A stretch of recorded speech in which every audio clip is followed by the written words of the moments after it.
Hello, Malcolm here, and welcome to Tuesday Teaching Tips Bonus Edition. And the reason there's a bonus edition is that I have received another question from my old friend Johnson in India. So hi to Johnson and Sicily and the boys over there. I hope you're having a wonderful time, and it's lovely to hear from you. And if any of you are listening to this or watching it and you've got a question about the Bible, then please do email me, malcolm@malcolmcox.org. That's malcolm@malcolmcox.org. I'll do my best to see what I can come up with. So here is Johnson's question, which I've slightly rephrased. So let me see if I get this right. Going back to the days of Moses, why did God ask Moses to make a bronze snake in Numbers 21? In Exodus 20, he gave 10 commandments, and in Exodus 34, warned them against making idols. Was God asking Moses to make an idol? Later on, we see Israel worshipping the bronze snake, and Hezekiah in his day, it takes a long time until he comes around to destroy it in 2 Kings 18, so they worship it from time to time in between. So it seems like it became a problem for the Israelites. Did Moses do something wrong? Did God contradict himself by commanding the Israelites not to make idols and then telling Moses to make this bronze snake? So let's have a think about this today. First of all, looking at the passage. So in Numbers 21, it says this: they traveled from Mount Hor along the route to the Red Sea to go around Edom. But the people grew impatient along the way. They spoke against God and against Moses and said, "Why have you brought us up out of Egypt to die in the wilderness? There is no bread, there is no water, and we detest this miserable food." Then the Lord sent venomous snakes among them. They bit the people, and many Israelites died. The people came to Moses and said, "We sinned when we spoke against the Lord and against you. Pray that the Lord will take the snakes away from us." So Moses prayed for the people. The Lord said to Moses, "Make a snake and put it on a pole. Anyone who is bitten can look at it and live." So Moses made a bronze snake and put it up on a pole. Then when anyone was bitten by a snake, he looked at the bronze snake, and they looked at the bronze snake, then they lived. So that's what's going on, a rather curious set of incidences that we see there. So let's think about what this means, or at least what it might mean, and then let me know what you think. So first of all, God does command his people to not make, amongst other things, images of animals. To quote from Exodus 20, "You shall have no other gods before me. You shall not make for yourself an image in the form of anything in heaven above, or on the earth beneath, or in the waters below. You shall not bow down to them or worship them, for I, the Lord your God, am a jealous God." Exodus 20. Now that's not an arbitrary command, but as the context reveals here, one connected with the dangers of God's people turning such physical manifestations or representations of animals into something to be worshipped instead of himself. That's the problem, instead of him. Now in Exodus 34 verse 17, God says, "Do not make any idols." Now that command is given, what's happened just before that, 2 chapters earlier in Exodus 32, is they've had the worshipping of the golden calf, you may remember. That's what's been going on. That's in the background when the command in Exodus 34 is given, "Do not make any idols." So the problem there is not so much that the people of Israel made something out of metal. Maybe that's not the key issue, but the real problem is that they worshipped it as a representation of Yahweh. The Tyndale commentary, which I like on this passage, and that's worth getting, the Tyndale commentary on this passage, it says, to worship a statue while calling it Yahweh is not to worship Yahweh.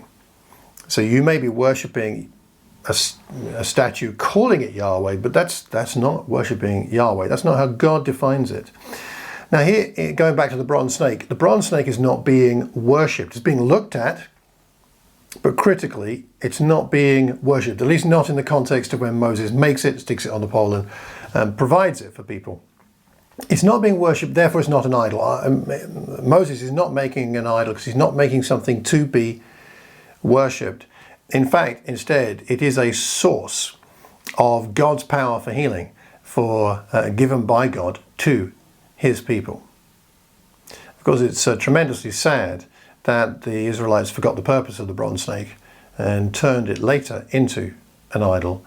Hezekiah took very drastic action in destroying it later. Whether that was the best solution or not, whether he was meant to or not, I don't know that it comments on that, but at least I suppose it did prevent the Israelites from continuing to worship it as an idol. It says in 2 Kings 18, he broke into pieces the bronze snake Moses had made, for up to that time the Israelites had been burning incense to it. It was called Nehushtan. So let's now just draw these threads together and think about what this actually means. Now, clearly the whole incident is back in Moses' day is very surprising and a little confusing, I'd have to say. Why a snake, for example? Why a bronze image of a snake? Snakes are universally feared in all cultures. They are despised, and especially by Israelites, considering the role of the serpent in Eden. So why a snake? Well, of course, we've got the snakes biting the people. Now we have a snake provided by God. Perhaps it's one image here is God turning the tables. God does this again and again. He uses a tool of the enemy, you might say, and turns it into something that's now victorious. The cross of Christ was something that was criminals were hung on, people who had been defeated, but he turns it into a symbol of victory, doesn't he? So there are lots of parallels with that kind of thinking in the Old and New Testaments. Why bronze? Why a bronze snake? It must have taken Moses quite a while to make a bronze snake. It's not something you can make quickly. Why not a wooden snake, which could have been made quickly and put up on a pole, and perhaps more people may have lived? Why a bronze one? Took a while. And why the instruction to look at it? Look at the bronze snake. What about the inherent dangers of it becoming an idol that could be worshipped? Truth is, we can only speculate about God's reasoning because he doesn't reveal it here. But perhaps this is an illustration of God calling his people back to trust him. Perhaps as Moses made the snake, it became known he's making the snake. Perhaps there's a sense in which there's a need for the people to reflect. What have we been doing? What is happening? They know Moses has received instruction. He's making the snake, or got some bronze smiths, I'm assuming that's what you call them, to make the snake. They take some time over it, and they're wondering what God's message is, so that when it's revealed, put on the pole and brought out and put up there for everybody to see, that perhaps it helps people really appreciate that, oh, this is from God, let us be obedient. And that perhaps the instruction to turn and look at it is a physical way for the people to turn from what they've been doing to turn to God. So there's a humbling of themselves. There's in fact a repentance, turning to God's way. Perhaps that's part of it, is now demonstrating faith in him by looking at the snake rather than demonstrating the lack of faith, which had caused the whole problem in the first place. Sometimes the way God works is by calling us to act in ways that don't seem humanly logical. Doesn't that happen again and again in the scriptures? I mean, consider, say, Acts chapter 10 and Acts chapter 11, when Peter gets the call to go and visit Cornelius, but what he has first is the vision of the net being lowered from heaven with all the animals, and he's called to get up and kill and eat. A Jew being called to get up and kill and eat animals which are unclean, the sort of things that a Jew should not eat. But it's part of the way God prepares Peter to go and meet Cornelius and share the good news with him. And so God often does things which seem rather strange. Perhaps Moses and Peter had a conversation about these two incidents in the next life. It'd be interesting to listen to Moses talk to Peter about, do you know the list of strange things God had me do? And Peter could say, tell me all about it. Let me tell you about the strange things God had me do.